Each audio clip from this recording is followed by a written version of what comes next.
여러분, 역사를 이해하는 그 두 가지가 있다고 봅니다. 그 첫 번째는 그 역사는 그 저절로 된다는 겁니다.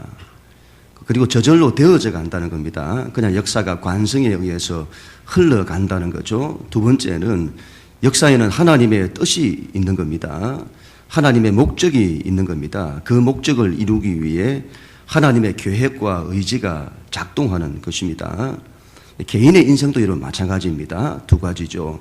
인생을 되는 대로 세월 가는 대로 살아가는 사람이 있습니다. 반대로 인생에 대한 비전이 있습니다. 하나님의 비전을 품고 그 비전을 위해 계획하고 실행하고 그걸 이루기 위해 의지가 작동하는 것입니다. 역사가 여러분 하나님의 뜻에 의해 움직인다는 것을 뭘로 알 수 있습니까? 뭘로 알 수 있죠? 사람들이 하도 그걸 믿지 못하기에 하나님께서 하나님의 역사를 약속과 성취로 이루어 가시는 겁니다. 성경이 그걸 증언합니다. 하나님은 약속하십니다. 내가 장차 이렇게 할 거다. 내가 너의 인생을 이렇게 할 거다. 내가 역사를 이렇게 할 거다. 하나님의 약속이죠. 이 약속, 이 하나님의 비전을 미리 보여주십니다. 그리고 그 약속대로 모든 걸 이루십니다. 우리는 그걸 통해서 역사가 하나님에 의해서 움직인다는 것을 알 수 있는 거죠. 성경이 그걸 증거합니다. 그래서 여러분 역사에는 그 시작과 끝이 있습니다. 하나님의 꿈과 비전이 출발하는 때가 있고 그것이 이루어지는 과정이 있고 그것이 완성되는 끝이 있는 겁니다. 그 끝을 다르게 말하면 종말이라고 합니다. 종말은 하나님의 역사의 완성입니다. 그리고 영원한 하나님의 나라의 새로운 출발입니다. 우리는 종말에 관심을 둬야 합니다. 종말하면 하도 오해하는 것이 많기 때문에 이걸 다른 말로 하면 미래라, 그 미래에 대한 관심을 가져야 한다는 것이죠. 여러분 현대에 들어서 많이 대두된 학문의 한 분야가 그 미래학입니다. 이전에는 미래에 대해서 별로 관심이 없었습니다. 현재에 충실하는 것만 있었습니다. 왜냐하면 역사에 뜻이 없기 때문이죠. 뜻이 없기 때문에. 이 우주에는 계획도 없고 목적도 없고 오직 과정만 있다고 보았기 때문입니다. 원래 여러분 미래학은 기독교의 분야라고 할 수 있습니다. 기독교 신앙은 여러분 먼 미래를 내다봅니다. 그 옛날 아브라함이 하나님의 그 약속, 하나님의 비전을 받았습니다. 그리고 아브라함은 역사의 미래를 내다봅니다. 모세도 마찬가지고 다윗도 마찬가지고 예수님도 마찬가지입니다. 믿는 자는 역사의 마지막까지를 보는 자들입니다. 그리고 현재를 충실히 사는 거죠. 그런데 여러분 요즘은 이 세상이 미래에 대해서 더 관심을 가집니다. 대표적인 여러분 미래학자들이 요즘 굉장히 많이 일어났죠. 이데올로기의 종말을 보았던 다니엘 벨이라는 사람이 있었고 역사의 종언 이런 책을 썼던 프란시스 후쿠야마라는 사람이 있었습니다. 대표적인 제3의 물결을 지었던 엘빈 토플러가 있었고 문명의 충돌을 말했던 사무엘 헌팅턴 이런 사람들이 있었죠. 경제학자이면서도 미래를 내다보았던 피터 트러그가 있었고 특이점이 온다고 하는 이런 책을 썼던 레이 커즈와일 이런 사람이 있죠. 총균세 말했던 제라드 다이아몬드 이런 사람들. 호모 사피엔스와 호모 데우스를 말한 유발 하라리. 이 사람은 생물학자라기보다는 역사학자죠. 얼마나 이 많은 사람들이 미래에 관심을 보이는지 모릅니다. 몇 번 말씀드렸습니다만은 유발 하라리는 역사의 마지막을 내다보는데 바로 사피엔스의 종말이다 이렇게 말하죠. 그것은 그리고 인간은 호모 데우스로 간다. 인간은 신이 되려고 하는 그 마지막으로 간다. 이걸 다 내다보죠. 요즘 화두가 4차 산업혁명입니다. 4차 산업혁명의 시대가 온다. 세상이 여러분 미래에 대해서 얼마나 관심을 가지는지 모릅니다. 그런데 여러분 정작 믿는 자들은 거기에 관심이 없습니다. 예수님 여러분 미래와 종말에 관심을 가지셨습니다. 우리도 예수님처럼 그래야 합니다. 하나님의 역사에 관심을 가져야 합니다. 하나님의 계획, 하나님의 역사 프로젝트, 하나님의 비전에 관심을 가져야 합니다. 그리고 여러분, 운동선수가 마지막 결승선을 바라보고 질주하듯이 우리도 그렇게 인생을 살아야 합니다. 예수님 종말을 말씀하셨습니다. 역사의 종말을 당시 예루살렘의 멸망과 연결시켜서 말씀을 하셨습니다. 마지막이 그와 같을 거다. 그리고 그 징조가 이렇다. 이런 걸 이제 보이시죠? 그리고 오늘 예수님 이렇게 말씀을 하십니다. 32절부터 34절까지 우리 하나님 말씀 같이 읽습니다. 시작. 무화과 나무의 비유를 배우라. 그 가지가 인하여 지고 잎사귀를 내면 여름이 가까운 줄을 아나니 이와 같이 너희도 이 모든 일을 보거든 인자가 가까이 곧 문 앞에 이른 줄 알라. 내가 진실로 너희에게 말하노니 이 세대가 지나가기 전에 이 일이 다 일어나리라. 아멘. 자연에는 여러 징조들이 있습니다. 여러 징조들이 있습니다. 아침이 되면 저녁이 온다는 것을 알 수가 있습니다. 아침이 되면 저녁이 온다. 깰 때가 있다면 잠들 때가 있다는 거죠. 태어날 때가 있으면 죽을 때가 있는 겁니다. 자연이 주는 메시지죠. 순서를 바꾸어서 저녁이 되면 아침이 온다는 것도 알 수 있습니다. 저녁은 어둠입니다. 아침은 빛이죠. 저녁은 잠자는 시간입니다. 죽음을 여러분 잠잔다고 하잖아요. 잠은 죽음을 연습하는 것입니다. 그리고 깰 때가 있습니다. 깨는 것은 다시 사는 걸 말하잖아요. 그래서 여러분 이 시브리인들은 아침이 되고 저녁이 되니라는 말보다 저녁이 되고 아침이 되니라는 이 말을 더 좋아했습니다. 인생이 여러분 저녁에서 아침으로 가야 한다는 거죠. 아침에서 저녁으로 가는 그거 말고 저녁에서 아침으로 가야 한다. 이게 여러분 얼마나 중요한 메시지인지, 저녁에서 아침으로 간다는 게 얼마나 중요한 메시지인지 하나님이 하루마다 연습하고 기억하게 하신 겁니다. 너희 인생은 죽음에서 생명으로 가야 한다. 그걸 말씀하죠. 자연이 주는 징조, 메시지죠. 자연계에 여러분 4계절이 있습니다. 꽃이 피는 봄이 있고 더운 여름이 있고 잎이 떨어지는 가을이 있고 추운 겨울이 있고. 뭘 말하죠? 우리 인생이 그렇다는 겁니다. 우리 인생이. 자연이 인간의 인생을 말해요. 지금은 가을입니다. 가을입니다. 아침 저녁으로 날씨가 쌀쌀합니다. 이때 우리는 말하죠. 자연의 징조. 겨울이 이제 오겠네. 이제 오겠네. 그 옛날 여러분 예수님 당시의 사람들은 때를 어떻게 분별했을까요? 때를. 자연계의 징조가 있는 겁니다. 무화과 나무의 가지에 잎이 나면 여름이 가까이 온 겁니다. 건동지역의 사람들 여름을 힘들어하잖아요. 그 여름이 이제 가까이 왔네? 이걸 아는 거죠. 제철 음식이 있습니다. 때마다 나는 게 있어요. 그리고 그때에 그 음식이 제일 맛있습니다. 들판에는 배들이 다 익었죠. 추수를 다 하고 그게 끝이 나고 있는데, 제가 안면도에 갔더니 안면도가 호박 고구마가 유명하잖아요. 밤마다 호박 고구마를 캔다고 난리더군요. 제철이죠. 제철. 가을에 거두는 거. 이제 겨울이 가까이 오는 겁니다. 요즘 귤이 맛이 들었습니다. 제철이죠. 이제 겨울이 가까이 온 겁니다. 때가 온다는 것을 어떻게 알 수 있을까요? 징조를 통해서 알 수 있는 겁니다. 여러분 역사의 마지막도 그런 겁니다. 징조가 있는 겁니다. 그걸 통해서 알 수 있는 거죠. 이제 겨울이 오겠네? 그걸 알 수 있는 거죠. 이 징조에 대해서는 예수님께서 앞에서 말씀을 하셨습니다. 이런 징조가 나타나면 마지막 때가 가까이 온 줄로 알라. 이 세대가 지나기 전에 이 일이 다 일어날 거라고 합니다.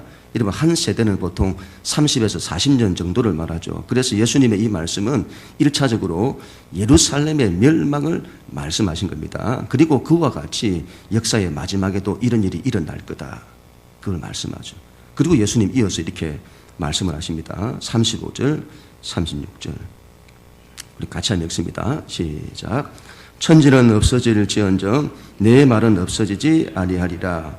그러나 그 날과 그 때는 아무도 모르나니 하늘의 천사들도 아들도 모르고 오직 아버지만 아시느니라. 아멘. 그 날과 그 때는 아무도 모른다. 하늘의 천사도 모르고 예수님도 모르시고 오직 하나님 아버지만 아신다.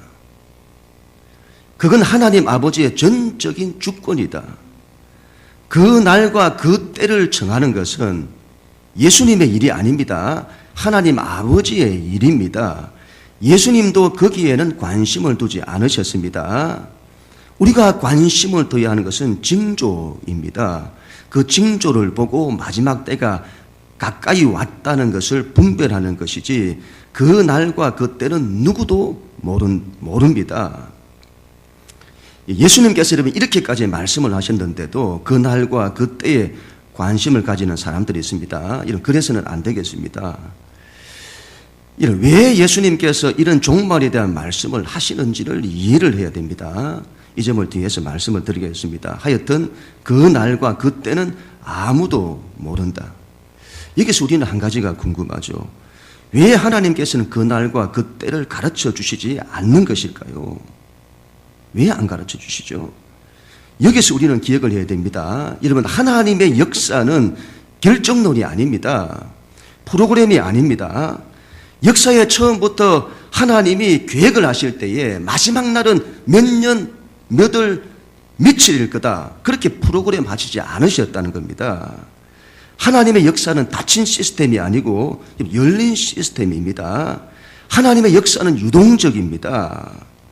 우리 믿는 자들이 어떻게 하느냐에 따라서 하나님의 뜻은 펼쳐지기도 하고 하나님께서 그 뜻을 돌이키시기도 하고 하나님의 때가 빨리 오기도 하고 지연되기도 하고 우리가 하나님을 마음대로 조종한다는 것이 아니라 하나님의 역사는 믿는 우리를 통해서 이루어지는 것입니다.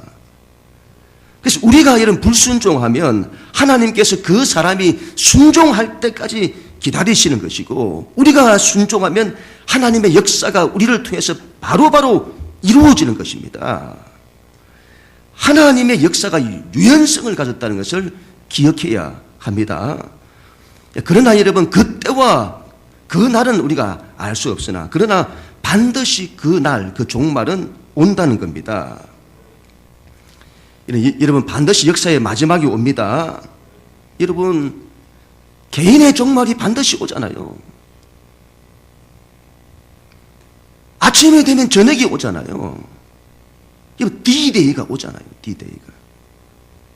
수능 시험이 D-Day가 여러분 마침내 오잖아요. 올 것 같지 않았던 그날이 마침내 오잖아요. 우리 상훈이가 카투사에 합격을 했답니다. 권사님의 기도 덕분이 좀 있습니다. 얼마나 기도를 많이 하시는지. 내년 3월인가 입대를 한다는데 그날이 반드시 오는 겁니다. 그날을 대비해야죠. 예수님 말씀하십니다. 천지는 없어질지언정 내 말은 없어지지 아니하리라. 무슨 말씀이죠? 예수님의 말씀, 하나님의 말씀은 반드시 된다는 것입니다. 여러분 하나님의 말씀은 틀림이 없습니다. 반드시 이루어집니다. 미래학자들의 이 전문가들의 예상은 빗나갈지 모릅니다. 지금 시대가 여러분 불확실성으로 가득 차 있잖아요. 역사가 어디로 갈지 세상은 아무도 확신하지 못합니다. 그러나 하나님의 말씀은 틀림이 없습니다. 여러분 하나님이 우리를 사랑하신다고 합니다. 얼마나 사랑하시는지 하나님의 아들 예수 그리스도를 주시기까지 우리를 사랑하신다고 합니다. 여러분, 하나님의 그 말씀은 틀림이 없습니다. 세상이 다 무너져도 그 말씀은 변함이 없습니다. 여러분, 하나님께서 우리를 구원하신다고 합니다. 그렇다면 여러분, 틀림이 없는 겁니다. 누가 여러분 죽으면 모든 것이 끝이라고 했습니까? 누가 그걸 말했나요? 하나님이 죽음의 끝이 아니라고 하셨습니다. 그러면 틀림이 없는 겁니다. 죽고 난 이후에 천국이 있습니다. 예수님을 믿으면 구원을 받는다고 합니다. 그러면 여러분, 틀림이 없는 겁니다. 하나님이 우리의 기도를 들으신다고 하시잖아요. 그러면 이건 틀림이 없는 겁니다. 우리가 믿음이 없어서 이걸 받아들이지 못해서 그렇죠. 믿는 자는 모든 걸 할 수 있다고 하잖아요. 하나님이 그렇게 말씀하셨으면 틀림이 없는 겁니다. 이걸 믿음으로 취해야죠. 역사에 종말이 있다고 하셨습니다. 그러면 틀림이 없는 겁니다. 여러분, 우리는 하나님의 말씀에 대한 이 믿음을 가져야겠습니다. 하나님의 말씀은 진리입니다. 하나님의 말씀을 믿음으로 붙들어내는 사람이 되어야 합니다. 여러분, 하나님의 말씀은 전부 우리 것입니다. 전부 내 것이에요. 우리를 위해서 주신 것입니다. 그걸 다 받아먹는 사람이 되어야 합니다. 하나님의 말씀을 다 받아먹는 자, 하나님의 말씀이 내 피가 되고 내 살이 되는 자, 하나님의 말씀이 말씀으로 끝나는 것이 아니라 그 말씀이 내 삶에서 실체가 되는 자, 우리 예수님처럼 하나님의 말씀을 먹어 그 말씀을 우리의 삶에서 이루어내는 말씀 그 자체가 되어야 합니다. 하나님과 우리는 하나입니다. 우리는 하나님의 모든 걸 먹고 살아야죠. 저희 집 큰아이가 주중에 저한테 이렇게 말하더군요. 아빠, 한국 주부들이 가장 좋아하는 사람이 영식이래. 제가 그래? 이렇게 했습니다.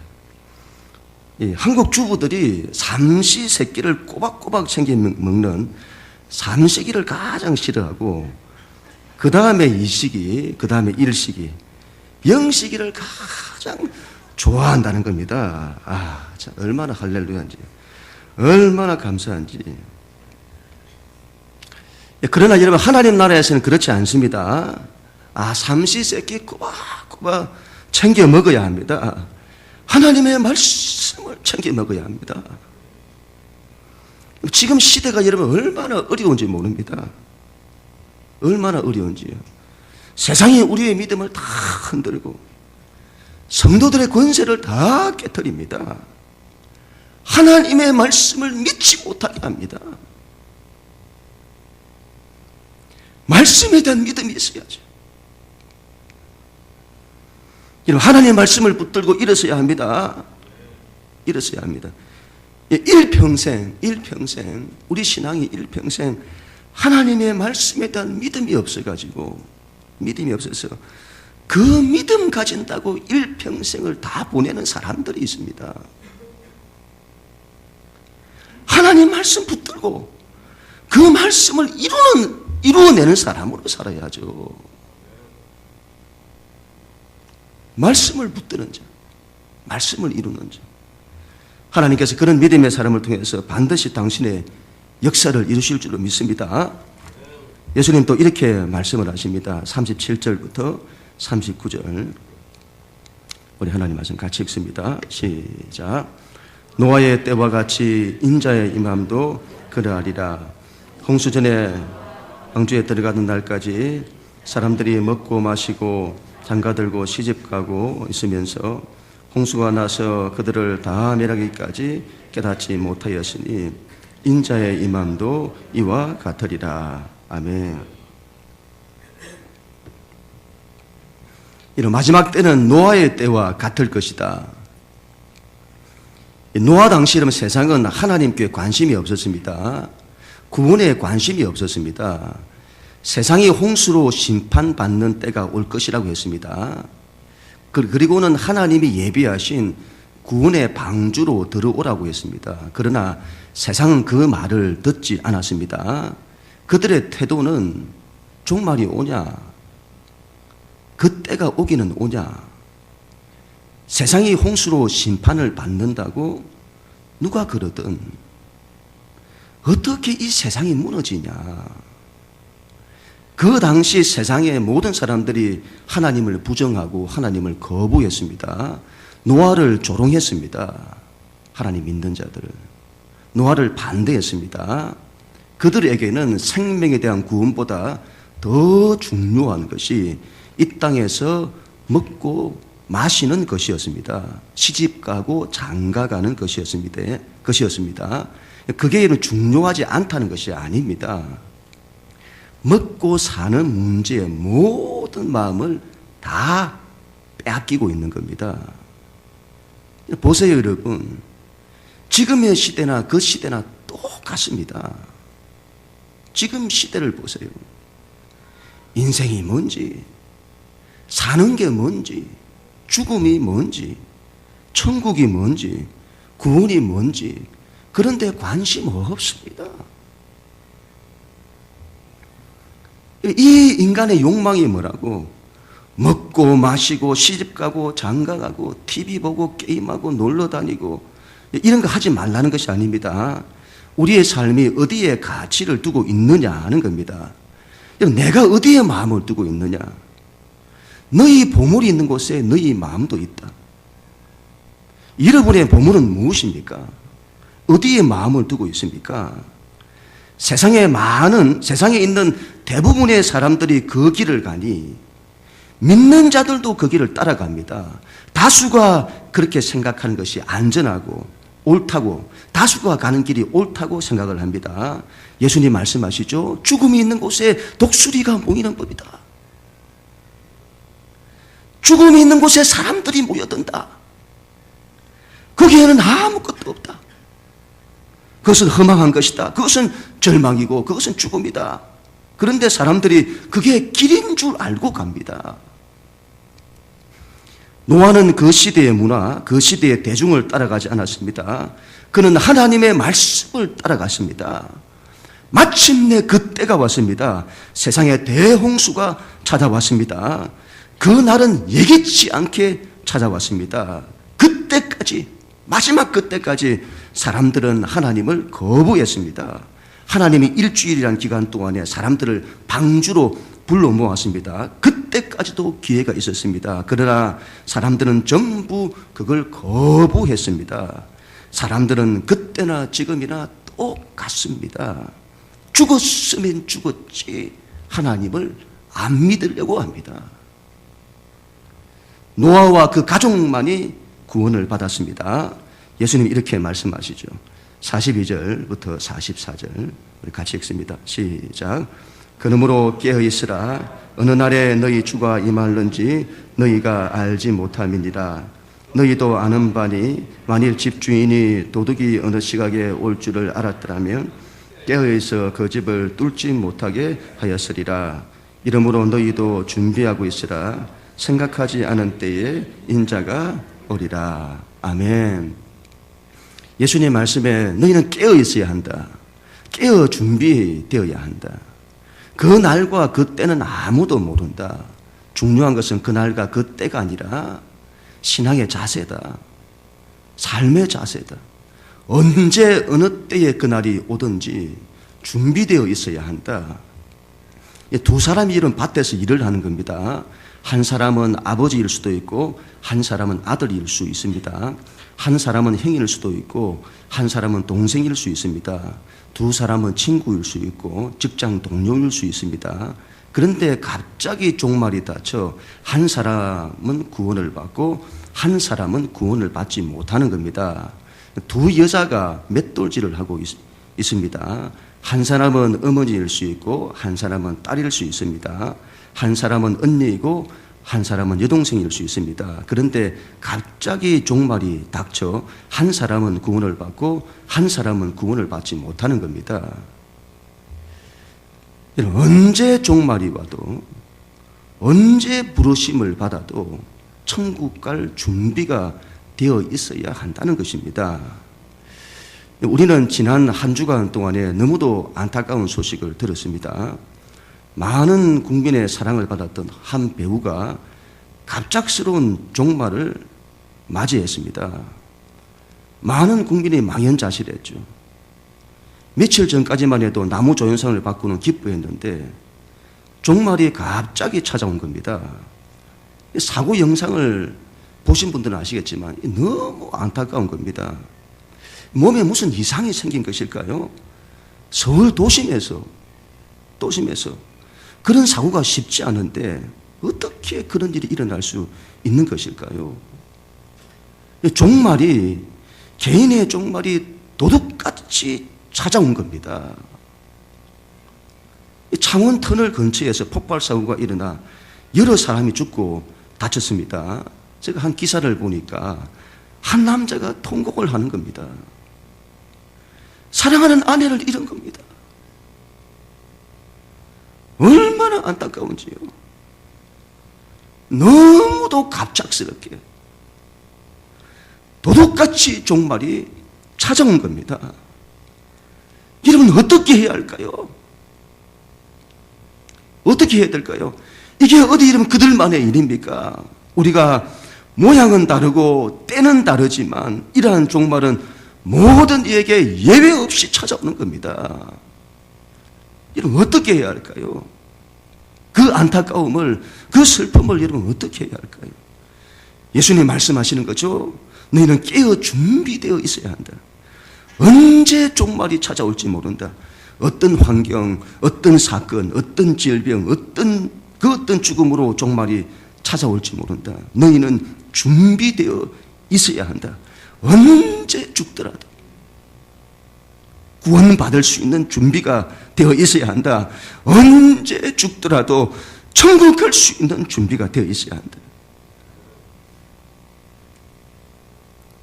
지난 수요일에 전도 모임이 있었습니다. 오신 목사님이 전도를 너무 쉽게 잘하시는 겁니다. 제가 따라다니면서 얼마나 많이 배웠는지 모릅니다. 좀 더 많은 분들이 오셔서 전도를 배우고 같이 했으면 합니다. 우리 교우들과 함께 전도를 하다가 한 할머니를 만났습니다. 연세가 너무 많으시고 몸도 불편하셔서 지팡이를 짚고 걸음을 조금씩 이렇게 걸으시는 겁니다. 그래서 제가 할머니 어디 갔다가 오세요? 할머니 혹시 예수님 믿으세요? 응, 나 성당 다녀. 아, 그러시구나. 할머니 예수님 잘 믿으시고 꼭 천국 가세요. 그랬더니 천국 갈 수 있을지 잘 모르겠어. 그렇게 말하시는 거죠. 준비가 덜 되신 거죠. 그러면 제가 할머니 제가 기도해 드려도 될까요? 그리고는 기도를 해 드렸습니다. 예수님 잘 믿고 천국 가시도록. 이러면 준비가 되어 있어야 합니다. 준비가 잘 되어 있으면 두렵지가 않습니다. 그 어떤 걸 만나도. 준비한 만큼 나오는 겁니다. 운동선수들이 여러분 평소에 준비한 만큼 실전에서 실력이 나오잖아요. 이전에 여러분 나는 가수다라는 이 프로가 있었는데 출연하는 사람들이 그렇게 긴장을 한다잖아요. 수능 시험만큼 긴장을 하는 겁니다. 준비를 많이 한 사람이 실수를 줄이고 잘 감당하는 겁니다. 준비가 안 되면 인생이 늘 불안해요. 지난주에 우리 배 목사님께서도 말씀을 하셨습니다만 천국에 갔는데 예수님이 계신 겁니다. 표현할 방법이 준비가 안 됐어요. 다른 분들은 주님 사랑합니다 라고 말하고 주님과 포옹하고 난리가 났습니다. 그런데 본인은 정작 준비가 안 된 겁니다.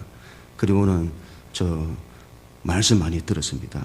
이렇게 말한다든지 요즘 젊은 세대들은 인터넷이나 스마트폰에 너무 많이 길들여져 가지고 이 표현을 못한대요. 진지한 표현 이런 걸 못한다고 하잖아요. 고작 표현이 와 대박 이란다잖아요.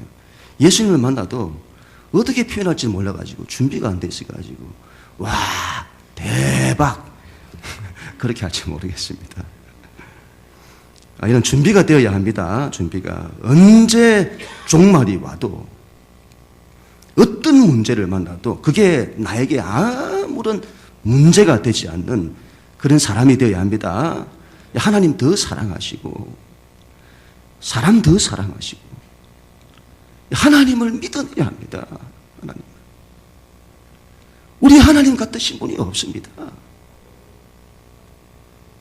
그 하나님의 뜻이 좋습니다. 그 하나님의 뜻을 이루어내야 합니다. 세월을 허비해서는 안 될 것입니다. 지금 다니엘 기도회를 우리가 하고 있는데 얼마나 많은 은혜를 받았는지 모릅니다. 제가 원하지도 않았는데 제가 원하지 않았습니다. 저 별로 옳은 게 좋아하지도 않고 원하지도 않았는데 하나님께서 다니엘 기도회를 하라고 하셨습니다. 제가 순종하는 마음으로 했습니다. 순종하는 마음으로. 첫날에 막 낙심이 되는 겁니다. 이건가? 낙심이 돼요.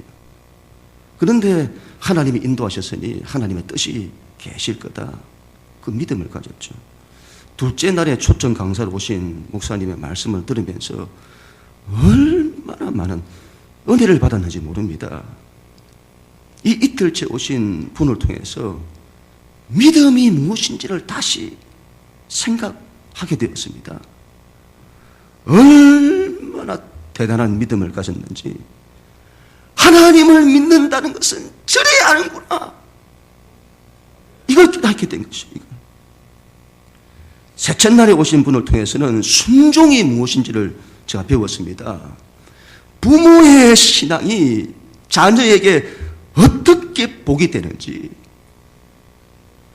죽기까지 순종한다는 것이 무엇인지 그런 자들을 통해서 하나님께서 어떻게 역사를 하시는지 얼마나 은혜가 되는지요. 여러분 이런 은혜의 길을 놓치지 마세요. 많이 오셔서 은혜 받으세요. 여러분 저녁에 뭐 하세요? TV 보고 드라마 보는데 시간 빼앗기지 마시고 은혜 받으시고 기도하시고 하나님 앞에 쓰임받는 사람들은 자세가 다르잖아요. 그거 보면 압니다. 하나님이 이 사람을 통해서 역사하실지 안 하실지. 깨어 있어야 합니다. 깨어 있어야 합니다. 준비되어야 합니다. 예수님 마지막으로 이렇게 말씀을 하십니다. 45절, 46절. 같이 읽습니다. 시작.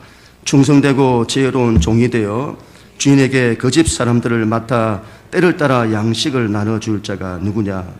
주인이 올 때에 그 종이 이렇게 하는 것을 보면 그 종이 복이 있으리로다. 아멘.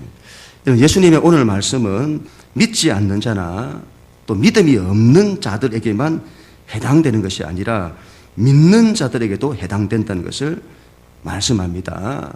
그 사람이 예수님을 잘 믿는다는데 종말에 대한 마음이 없는 겁니다. 역사의 종말과 개인의 종말에 대한 마음이 없는 겁니다. 이런 성도들 중에 개인의 종말, 이 임종을 맞이하는 사람들 있잖아요. 그분들을 만나면 그분들이 가장 많이 하는 고백 가운데 하나가 자신이 너무 하나님의 일을 못했다는 겁니다. 이제 주님 만날 건데, 주님 앞에 설 건데 자기가 한 일이 없어서 너무 부끄러워서 어떻게 서냐는 겁니다. 대부분 지금 그런 말씀을 많이 하세요. 제가 좀 더 성공을 많이 했었어야 하는데, 제가 좀 더 많은 돈을 벌었어야 하는데, 좀 더 인생을 즐기면서 살았어야 하는데, 그런 거 말하는 사람은 없습니다. 하나님의 일을 좀 더 못해서 내가 부끄러워서 어떻게 주님 보냐는 겁니다. 예수님 그 말씀 하시는 거죠. 그 말씀. 너희는 충성되고 지혜로운 종이 되어야 한다. 주인의 집안 일을 충성되게 감당하는 우리는 하나님의 집안일을 감당해야죠. 하나님 나라의 집안일을 충성되게 감당하는 너희는 종이 되어야 한다. 사람들에게 양식을 나눠줘야 한다. 생명 양식이잖아요. 사람을 살리는 양식, 예수 그리스도의 복음을 말하잖아요. 너희는 그 일, 생명을 나눠주는 그 일, 그 하나님의 일을 해야 한다. 너희는 세상을 구원하는 일을 해야 한다. 주인이 올 때까지 주님 앞에 서는 그날까지 그 일을 충성스럽게 감당할 자가 누구냐? 그런 종은 복이 있으리라. 신앙은 여러분 일평생 하나님께 하나님 이 문제 해결해 주세요. 저 문제 해결해 주세요. 이런 복을 주세요. 저런 복을 주세요. 그게 아닙니다. 그런 사람은 예수를 믿는 사람일지를 몰라도 하나님의 종은 아닙니다. 종이란 주인의 일을 감당하는 사람이죠. 예수님의 뒤를 따르고 십자가의 길을 걸어내고 예수님과 함께 고생길 마다하지 않고 희생의 길을 마다하지 않고 하나님의 일에 헌신하는 사람들입니다. 종은 자기 것을 구하지 않습니다. 오로지 하나님의 것을 구하고 하나님께 순종하는 것입니다. 베드로처럼 예수님이라고 하니까 제일 먼저 뛰어들고 제일 먼저 앞서가고 헌신하고 순종하고 그런 하나님의 종이 되어야 할 줄로 믿습니다. 저희 큰아이에게 제가 주중에 이런 말을 했습니다. 지호야,